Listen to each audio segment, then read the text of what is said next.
la otra campus, ¿qué era toda esa bulla? ¿Qué onda? Dijeron que era un evento para publicitar a cuarto medio las carreras de ellos que me ha llegado un lapicito. ¿Y nada? ¿Un dulcecito? ¿No? Un globo. Había puro globo. Pero con esa bullita no sabía. No, está bien, está bien aquí. Ya, ¿dónde quedamos la semana pasada? Lo último que conversamos era, bueno, hablamos de que se trató la asignatura, que al final nosotros nos vamos a enfocar mucho en estudiar cómo funciona el organismo. Pero no solamente cómo funciona, sino que también un poco entender cuáles son los mecanismos que permiten que el organismo sea independiente al medio ambiente externo que lo rodea.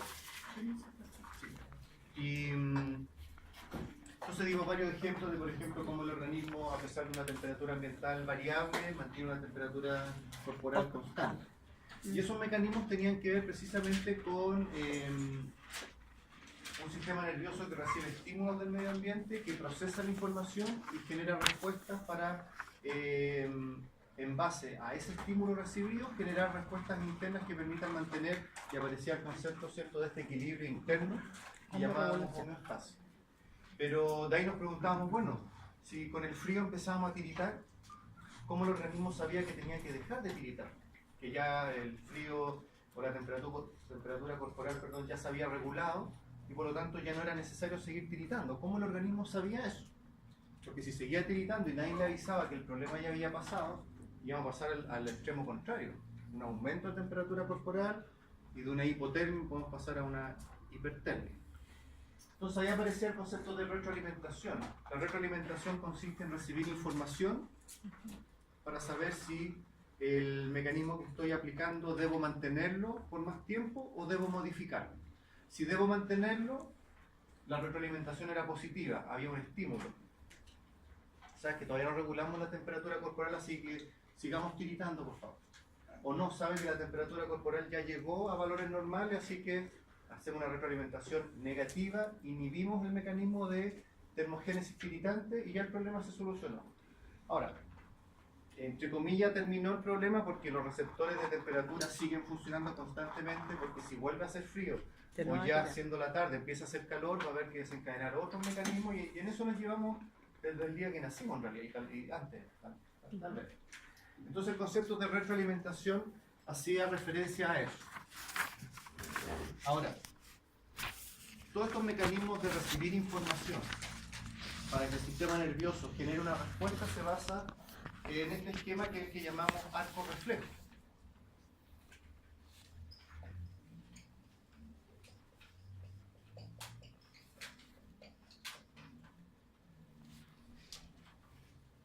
¿Les suena el concepto de arco reflejo? Ya. O lo que es un reflejo, en términos de biología, por supuesto. Sí, son como respuestas involuntarias, ¿sí?, frente a un estímulo determinado. Dejémoslo así. Eso es importante, que es involuntario. Son respuestas involuntarias frente a un estímulo determinado.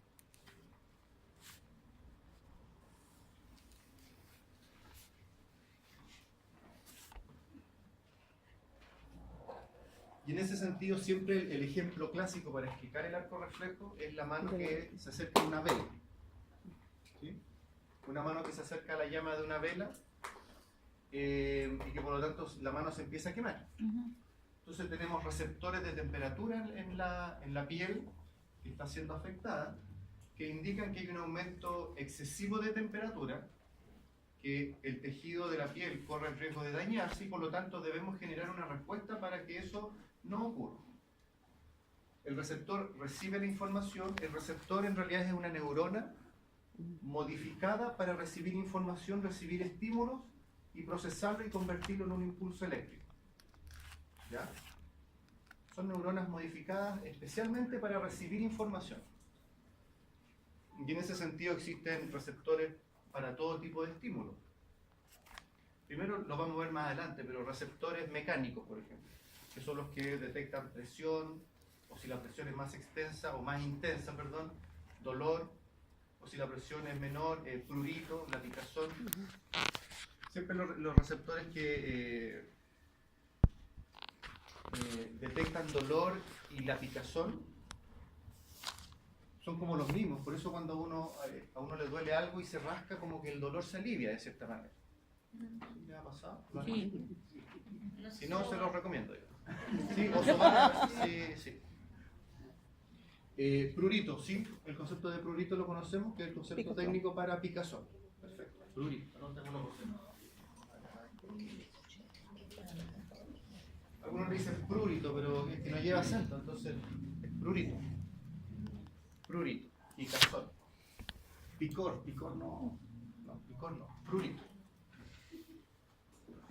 Entonces, la mano, el receptor siente este aumento excesivo de temperatura, pero ¿cómo le informa al sistema nervioso central de que está pasando este problema? Bueno, tiene que llevar la información por alguna vía.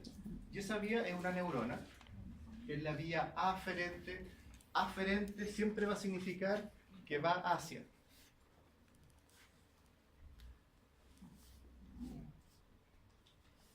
En este caso, que va hacia el sistema nervioso central, lleva la información. Como es una neurona que recibe información, también se le denomina neurona sensitiva. Porque siente el calor, o siente el dolor, o siente el frío, etc. Y precisamente esta neurona entonces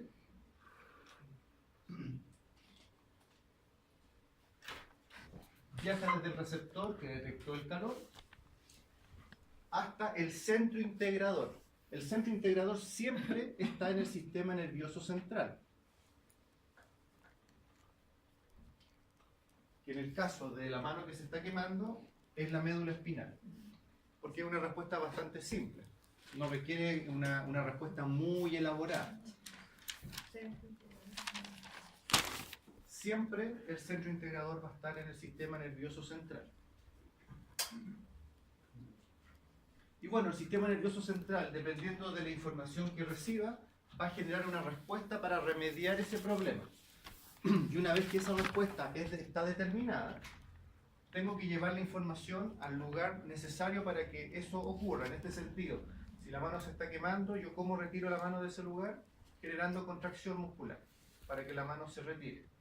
Por lo tanto, a través de una neurona, que es la vía eferente, y eferente significa que va hacia, perdón, que se va desde, que se aleja. Esto es lo que se acerca, esto es lo que se aleja. También llamada, como va a generar un efecto, una acción, también se le llama neurona motora. Tenemos la neurona sensitiva y la neurona motora. La que recibe información, la que ejecuta la acción. Y finalmente, me ha pasado toda la semana, esto no es receptor, esto es efector.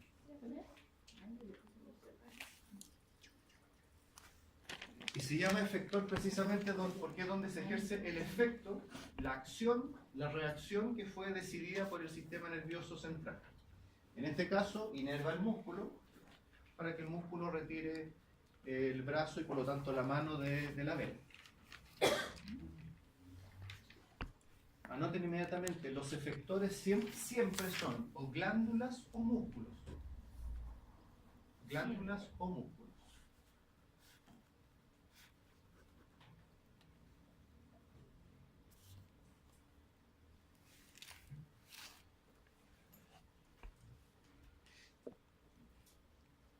Profesor, y en el ojo cuando se produce la mía. Ya, tomemos el ejemplo y fíjense cómo se llama, el reflejo pupilar. Coloco la linterna en un ojo. ¿Qué le pasa a la pupila? Se contrae. Se contrae. En una palabra, ¿cómo se llama cuando se contrae la pupila? ¿Será mitrias? No, miasis. Creo que me confundo. No importa, ahora lo aclaramos. Tenemos en ese sentido el concepto de midriasis y el concepto de miosis. Midriasis se dilata, No, miosis es miosis contrae. se contrae.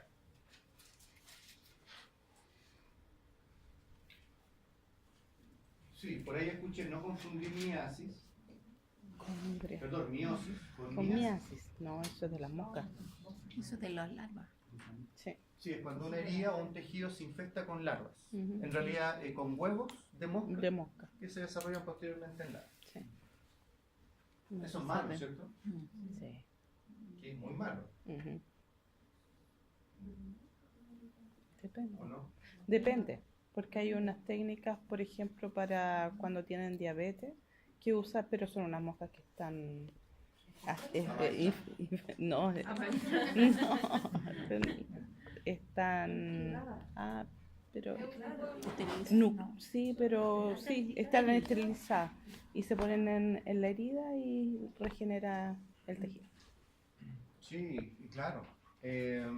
Más que regenerar el tejido, Se comen el tejido los muerto. muertos, Y el, necróticos. sí, sí. el tejido necrótico. Ujú. Tejido, claro. Exacto. O sea, no es tan malo entonces. No. En ese caso, Hay mosca y mosca. depende. Pero en los animales a veces en una herida se puede. Y ahí es malo. Y en ese caso entonces el reflejo lo...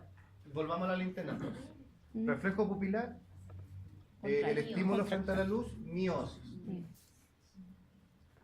¿Por qué se contrae la pupila frente a la luz? Nuevamente este esquema. Sí, ¿Dónde están los sistema receptores simpático. que reaccionan frente a ese estímulo, el estímulo luminoso? Simpático. Están en la retina, en el interior del ojo. Ujú. Por lo tanto, la señal es una alta intensidad de luz. Ujú. En este caso, la vía aferente es el nervio óptico. Ujú. Por el nervio óptico viaja la información al tronco encefálico en un centro que vamos a ver después, un centro nervioso que regula específicamente el tamaño pupilar. Y si el estímulo de luz es demasiado intenso, mediante el... Sí, adelante. Anótense en la lista que anda por ahí.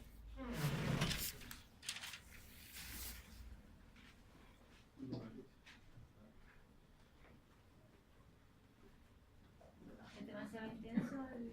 Sí, porque, es que lo que pasa es que aquí, ¿qué ocurre? Que el tamaño pupilar está regulado por dos tipos de neuronas diferentes, porque hay una neurona que permite la contracción y otra permite la dilatación. Ujú. Están controlados por dos sistemas nerviosos diferentes, que es Sí, el sistema simpático, simpático y el Parasimpático. parasimpático. Ujú. En este caso, el sistema que está encargado de que la pupila se contraiga es el parasimpático. Y a través del tercer nervio craneal, que es el nervio óculo, lo vamos a ver después, por si acaso, pero daba su pregunta. A través del nervio oculomotor, ese nervio sale desde el encéfalo y viaja hasta el esfínter pupilar y lo contrae. Ujú. Si el estímulo que está recibiendo la retina es de una baja intensidad lumínica, lo que va a decidir, entre comillas, el centro integrador es a través del sistema simpático dilatar la pupila. Ujú. Y si hay poca luz, yo necesito que mi pupila sea grande para que pueda recibir la mayor cantidad de luz posible.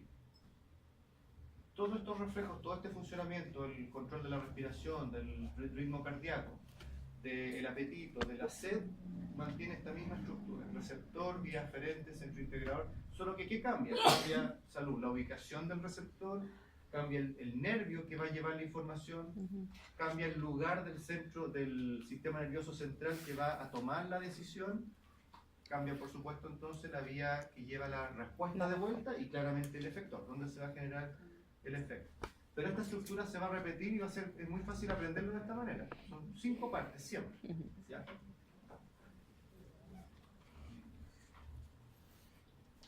Si nosotros nos hiciéramos la siguiente pregunta, les pregunto yo a ustedes.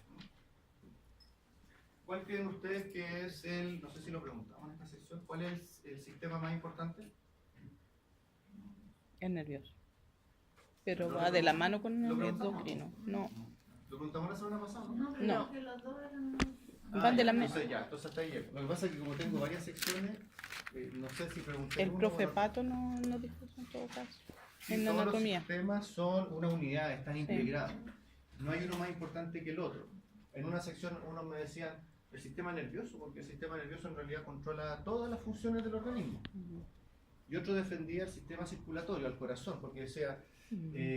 si el corazón no envía sangre al sistema nervioso, el sistema nervioso no funciona. Y el otro se defendía diciendo, pero es que si el corazón no estuviera inervado por el sistema nervioso, no latiría tampoco. Entonces finalmente, claro, es una discusión bizantina, conocen ese, muy viejo ese concepto. Que claro, nunca nos vamos a poner de acuerdo. Y en realidad el acuerdo al que debemos llegar es que todos los sistemas son importantes, son necesarios, aunque debemos admitir de que hay un par de sistemas, el nervioso y el endocrino, que regulan y coordinan a todo el resto. Ahora, es cierto que sí podemos prescindir de algunos órganos. Podríamos vivir sin algunos órganos, ¿cierto? Sí. Sin el vaso, sí.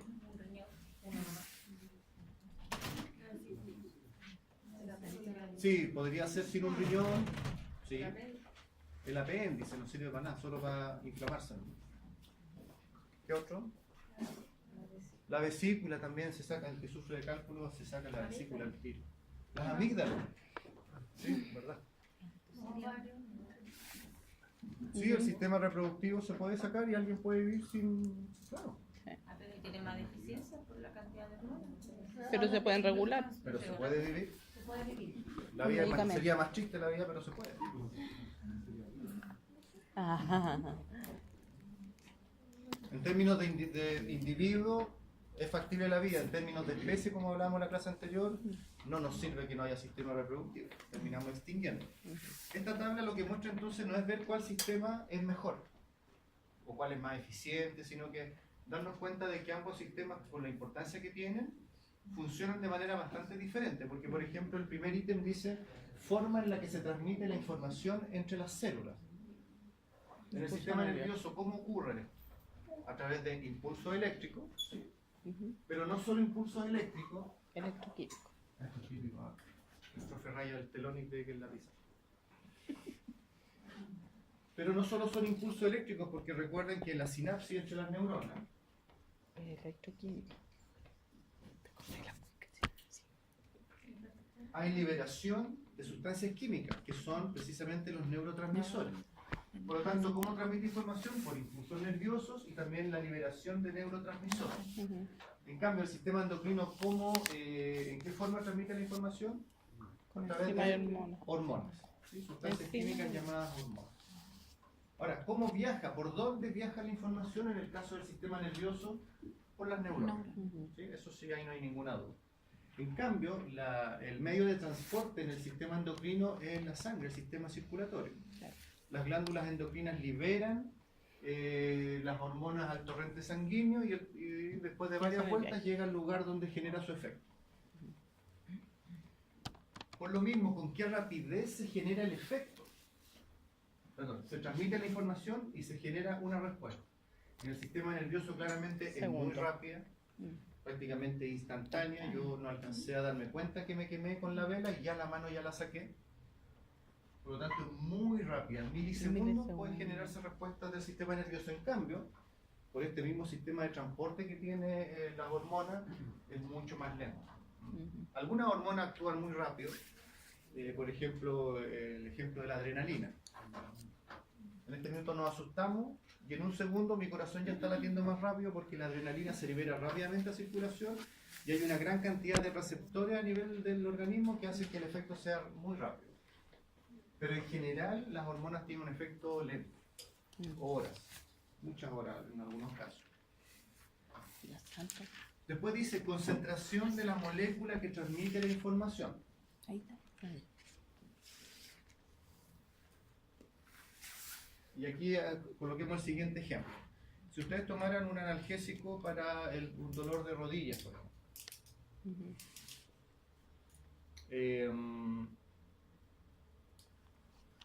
se lo toma vía oral, llega al intestino, se absorbe, pasa a la sangre y en cosa de, no sé, pues media hora, una hora, depende del fármaco, podemos tener alivio de la rodilla que nos duele.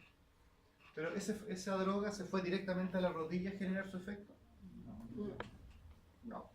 Porque ese mismo fármaco alguien lo toma porque le duele la rodilla, pero otro lo toma porque le duele la cabeza, otro le duele el codo, otro le duele la espalda.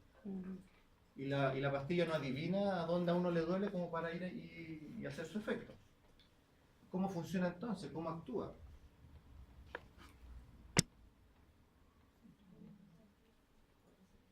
¿Perdón? Pero ¿cómo sabe dónde? ¿Dónde le duele a uno y para ir y hacer el efecto ahí? ¿Cómo sabe la pastilla dónde tiene que ir?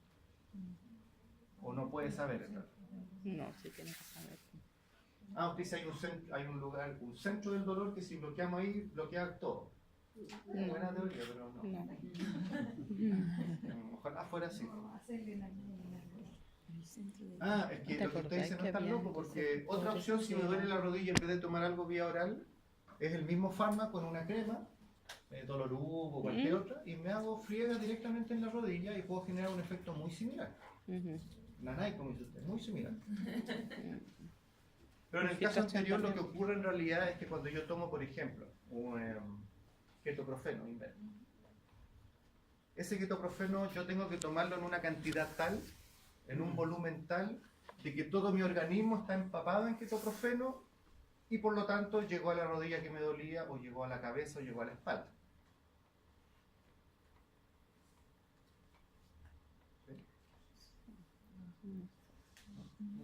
¿No se entendió la idea? Es que yo me acuerdo de bioquímica y me acuerdo que en bioquímica nos pasaron los inhibidores Inhibido. y actuaban en todo, pues no veían qué tenía que actuar.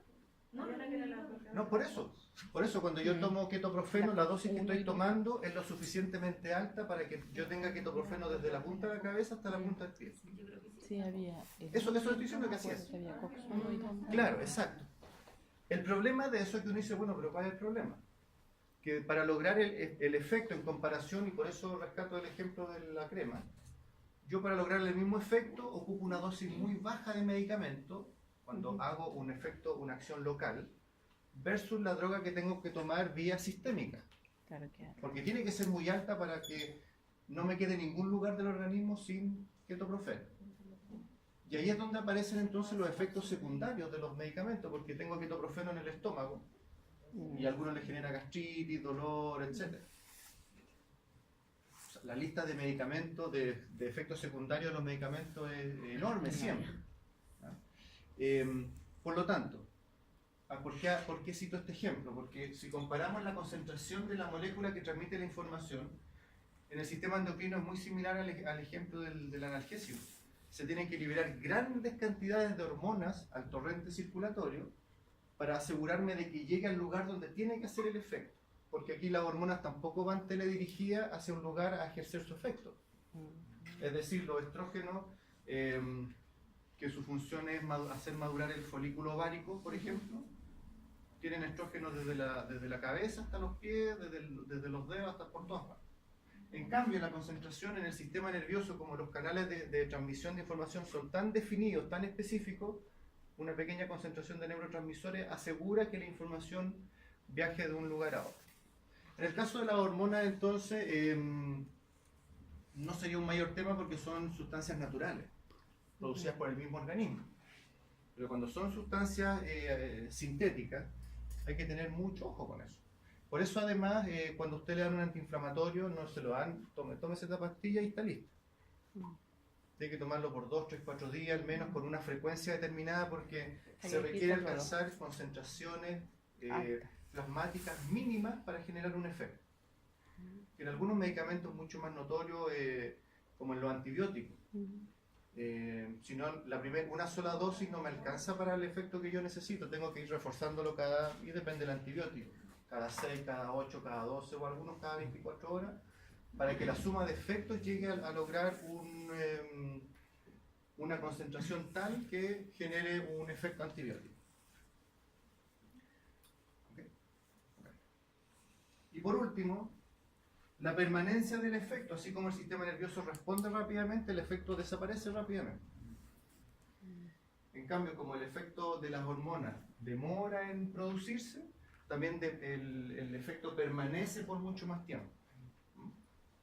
Entonces, si nosotros miráramos esta tabla fríamente, diríamos, oye, pero el sistema nervioso es mucho más eficiente que el endocrino. Es mucho más importante, por lo tanto, no, son complementarios.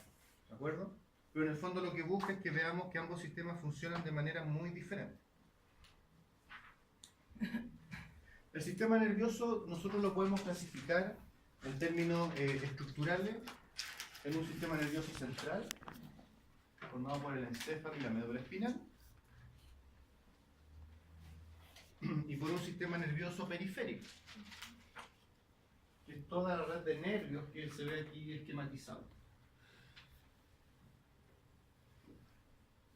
La función del sistema nervioso periférico entonces es, recordando las 5 partes de nuestro arco reflejo, recibir información, conducirla hasta el sistema nervioso central, y una vez que ellos tomen la decisión del efecto a aplicar, llevo la información de vuelta hasta el efector. En ese sentido, recordando las 5 partes del arco reflejo, solo el centro integrador está dentro del sistema nervioso central. En cambio, el receptor, el efector y las vías aferente y eferente son parte del sistema nervioso periférico. ¿Ya?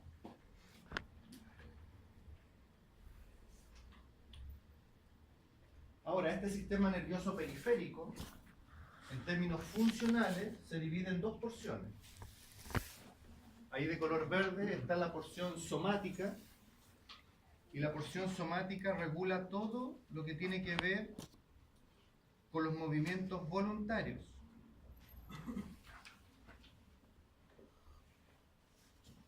La porción somática regula todas las acciones voluntarias que ocurren en el organismo.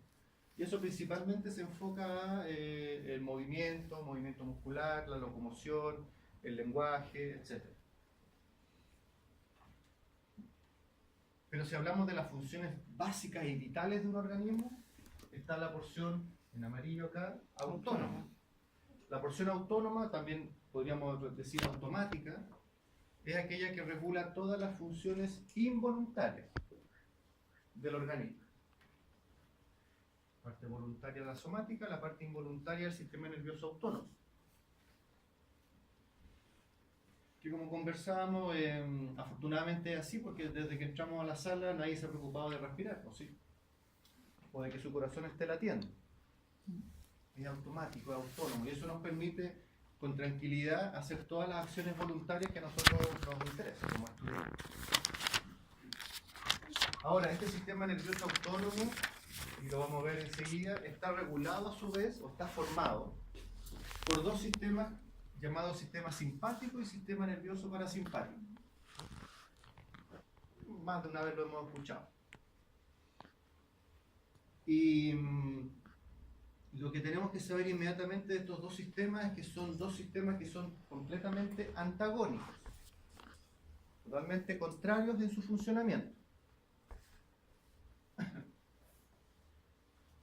Y por lo tanto, un individuo puede estar bajo el efecto del sistema simpático en algún momento, o bajo el efecto del sistema parasimpático, pero nunca va a estar bajo el efecto de ambos sistemas, porque o funciona uno o funciona el otro. Y ahí vamos a entender de qué se trata. Sistema simpático y sistema parasimpático.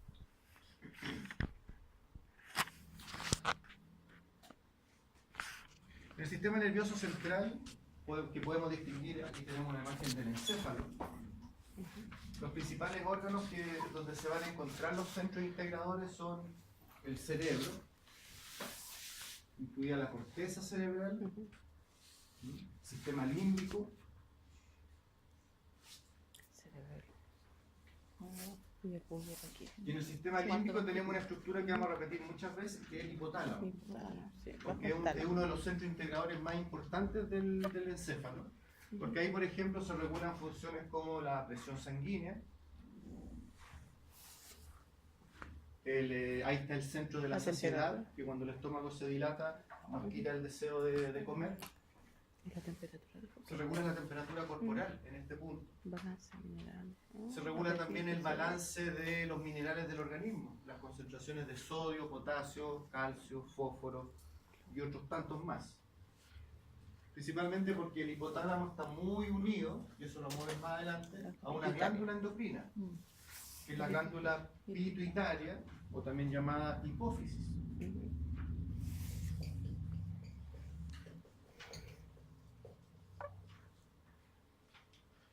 Aquí es donde queda más de manifiesto cómo el sistema nervioso y el sistema endocrino trabajan muy de la mano, porque esa glándula, a pesar de que es una glándula del sistema endocrino, recibe mucha influencia del sistema nervioso desde el hipotálamo. Y bueno, y tenemos también el cerebelo y el tronco encefálico. Tronco encefálico es otra estructura nerviosa en el cual se encuentra una gran cantidad de centros nerviosos que regulan la respiración, el ritmo cardíaco, por ejemplo, el reflejo pupilar que hablábamos recién. Aquí se encuentra el centro integrador que regula el reflejo pupilar. Bueno, y el hipotálamo regula, aquí está el centro del apetito, el centro de la sed, y otros más que vamos a ir desarrollando ya en el capítulo del sistema nervioso.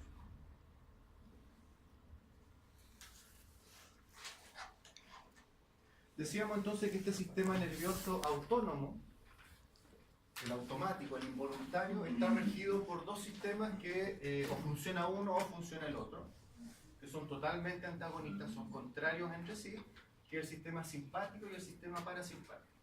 Entonces cuando uno ve este sistema, estos sistemas y ve este esquema, que es el clásico esquema que se muestra, uno dice, pero ¿cómo me aprendo todo esto? Y la idea no es aprendérselo de memoria, por lo tanto. Pero se van a dar cuenta, y eso es lo que vamos a ver ahora, que en realidad es muy fácil. Es muy fácil, ¿por qué? Porque lo primero que hay que recordar y anotar es que el sistema parasimpático es el sistema nervioso autónomo que predomina cuando un individuo está en reposo. Es decir, el parasimpático predomina en los individuos que están en reposo.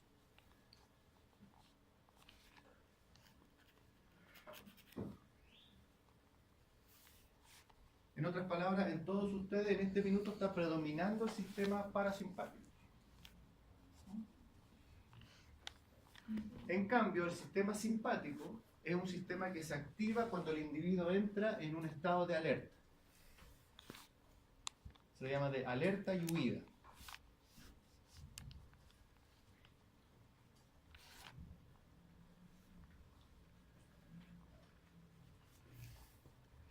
Si nos remontamos al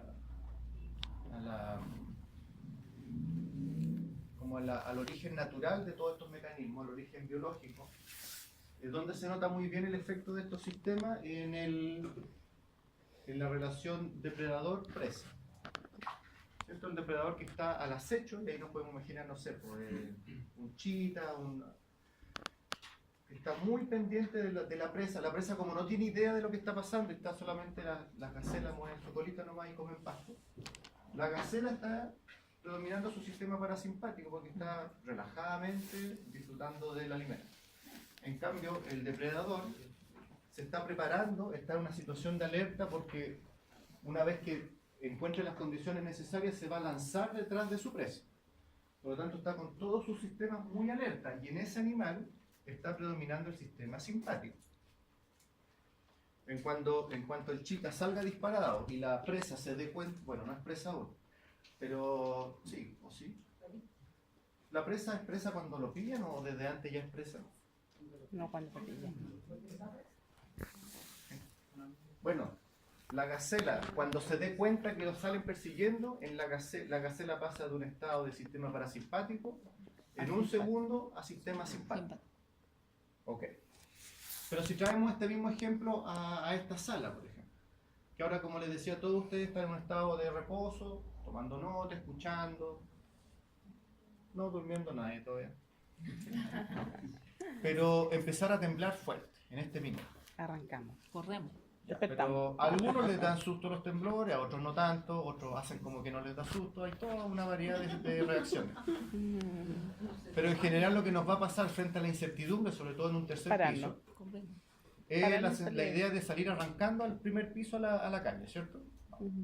Por lo tanto, del estado parasimpático pasamos rápidamente a un estado de alerta y huida del sistema simpático. Entonces, para entender este esquema nos vamos a ir preguntando qué es lo que yo necesito que pase si es que mi intención es salir corriendo por la escalera hasta el primer piso. Por ejemplo, el tamaño pupilar.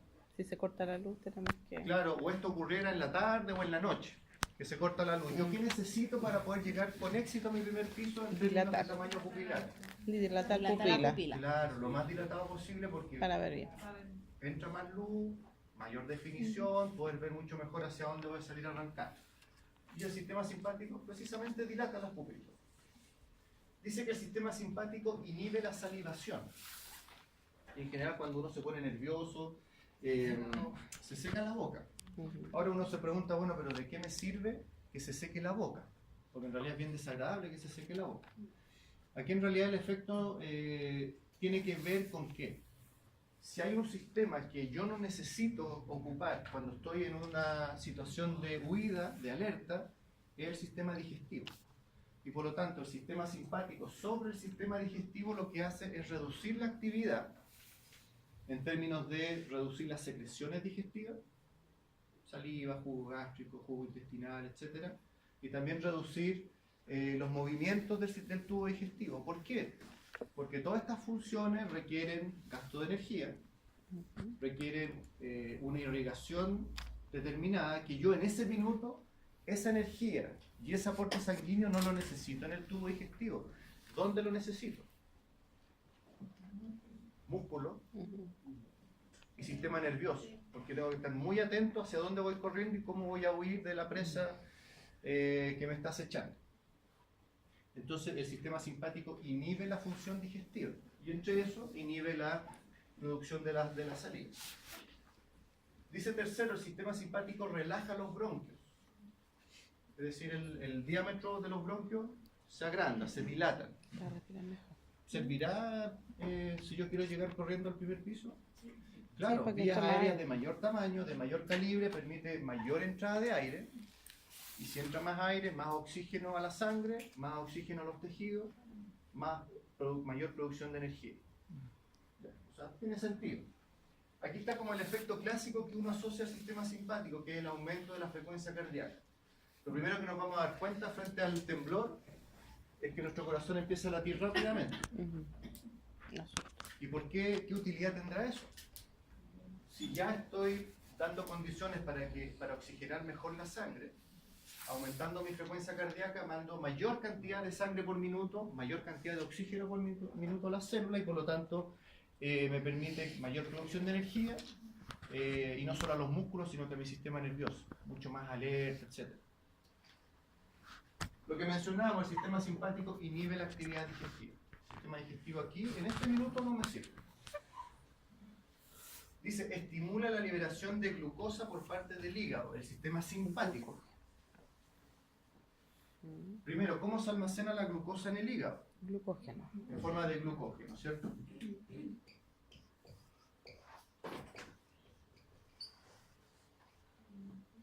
El glucógeno es una forma de almacenamiento de glucosa que no solo ocurre en el hígado, sino que también ocurre en los músculos, ¿sí? Y precisamente el sistema simpático, su función es tomar este glucógeno, metabolizarlo en glucosa, porque el glucógeno no entra a la célula, hay que convertirlo en sustancias más pequeñas, se metaboliza en glucosa y por lo tanto mayor aporte de glucosa a las células, sumado a que tengo una mayor frecuencia cardíaca, mayor oxigenación, mis células se ven mucho más potenciadas para generar energía. Perfecto. Dice que después el sistema simpático estimula la secreción de adrenalina por parte del riñón. A los músculos. Sí, aquí hay que hacer un alcance. El que diga riñón está mal ahí. Porque la adrenalina no se forma en el riñón. ¿Dónde se forma? ¿Perdón? Glándulas suprarrenales, ya. Recordemos que la glándula suprarrenal es una glándula que está, como dice su nombre, Arriba del riñón. arriba del riñón. Ahora, pero en los animales, los cuadrúpedos, no está arriba, está No, delante. delante del riñón. Y por lo tanto, nosotros en los animales le vamos a llamar glándula adrenal. Es la misma, pero con otro nombre. La glándula adrenal. Y además explica entonces por qué la adrenalina se llama así. Ahora, ¿por qué es importante que estimulemos la secreción de adrenalina? Porque, vamos a verlo unas diapos más adelante, el neurotransmisor más importante del sistema simpático es precisamente la adrenalina.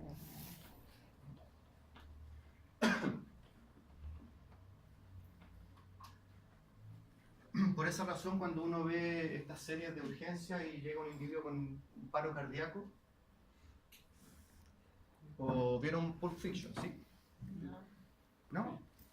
Se la recomiendo. Hay una escena entonces que la niña de la película, la niña, está con un paro cardíaco, ¿cierto? ¿Y qué es lo que tiene que hacer el joven de la película? Claro, un pinchazo de adrenalina intracardíaco, directo al corazón. Porque sabemos que el efecto de la adrenalina, por ser el neurotransmisor del sistema simpático, es acelerar el impulso cardíaco, acelerar la frecuencia cardíaca. Por lo tanto, la inyección intracardíaca de adrenalina, si eso no echa a andar el corazón, no lo va a echar a andar nada, digamos. ¿Ok? Claro, la adrenalina es el neurotransmisor más importante del sistema simpático. Dice después, el sistema simpático relaja la vejiga urinaria. ¿Cómo andamos con eso? ¿Les parece bien? ¿No les parece bien? Se relaja, no va a evacuar. ¿Estamos de acuerdo en eso? También, aquí de nuevo, reflejo. Se habla del reflejo de la micción.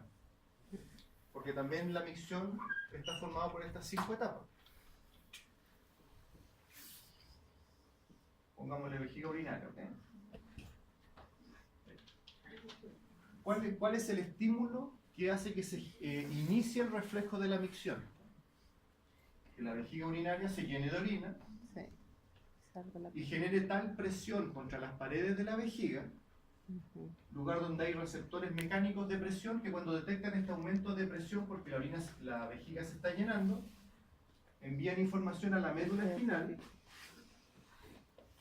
Realmente el reflejo de la micción está a nivel de lumbosacro, en la misma zona ahí donde está la vejiga. Y la cual, como centro integrador, dice ya, se están llenando las paredes, el nervio inerva el esfínter involuntario de la uretra, y este se relaja. Porque la señal, si mi vejiga está llena, aquí es lo lógico, orina. Si estoy en un lugar adecuado para orinar, yo voluntariamente relajo el siguiente esfínter, que es voluntario, y la micción ocurre. Entonces, si por ejemplo en este minuto se me relaja mi esfínter interno, no puedo, tengo que aguantarme al menos para llegar al baño, ¿sí? Por lo tanto, si yo retengo el esfínter externo, el voluntario, apretado, lo que ocurre es que la vejiga se relaja un poco. Por eso cuando uno tiene deseos de orinar y se aguanta un rato, de repente como que... se pasó. Pero al rato vuelve. ¿Por qué? Porque se me relaja un poco la vejiga, la presión disminuye, los receptores ya no están diciendo a la médula que relaje mi esfínter interno, por lo tanto vuelvo como a un estado de calma. Pero como la orina sigue bajando por los uréteres, se va a volver a llenar mi vejiga, y es como la tercera vez ya esto no funciona. ¿Y qué pasa en el caso de los perritos que se hacen tipos? Sí, pues muy clásico. O más que los perritos, hay un típico que el que se orina de susto y el niñito está como... ¿Vieron la película Magnolia? No, no hemos visto nada de película. Oye, ustedes no ven películas.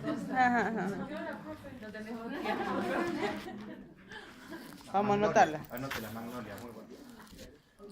Ahí en general no es que el sistema simpático actúe, porque en realidad frente al susto, al miedo, un perrito nervioso, uno dice, pero el sistema simpático al contrario, no estimula la micción. En lo que ocurre en el caso de ellos es que relajan el esfínter externo. Y aunque no esté llena la vejiga, orinan o evacúan la poca orina que tengan, no sé por qué en realidad. Si uno tendría que empezar como a escarbar en el sentido de que los animales orinan solo porque su vejiga se llena. No, pues el orinar también es una señal, es un marcaje, delimitar territorios, por ejemplo. Entonces, tal vez por ese lado podríamos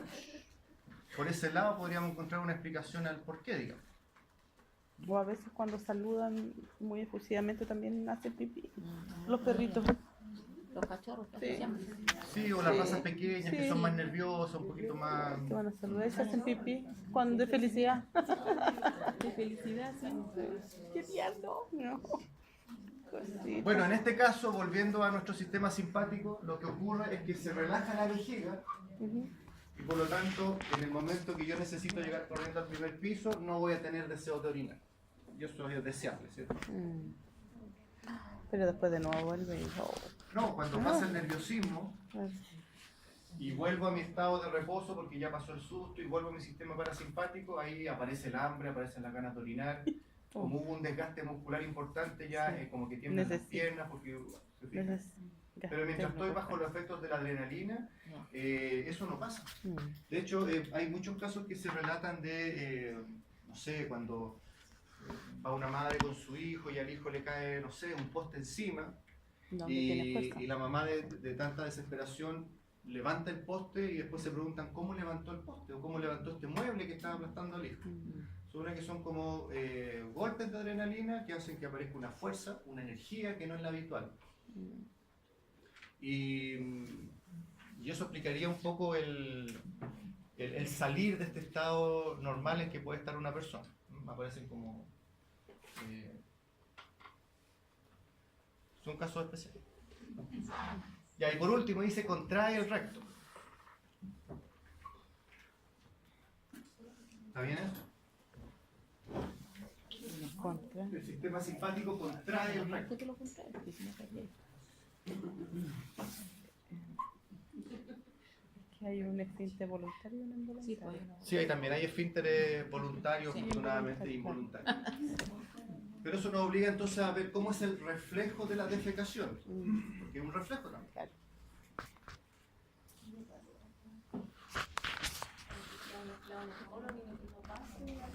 Sí, por ahí va la cosa. Tenemos el colon descendente, el recto, y en realidad el ano más que un conducto, en realidad el ano no es un conducto. Son esfínteres. Esfínter, sí. Y aquí no es un esfínter que haya uno después del otro, así como puerta, sino que está uno dentro del otro. Sí. Ajá. El externo y el interno. ¿Ahí por ahí está la glándula? Ah, no, está en la urinaria. Ah, la glándula anal está. Sí, pero no son parte del sistema digestivo. El interno.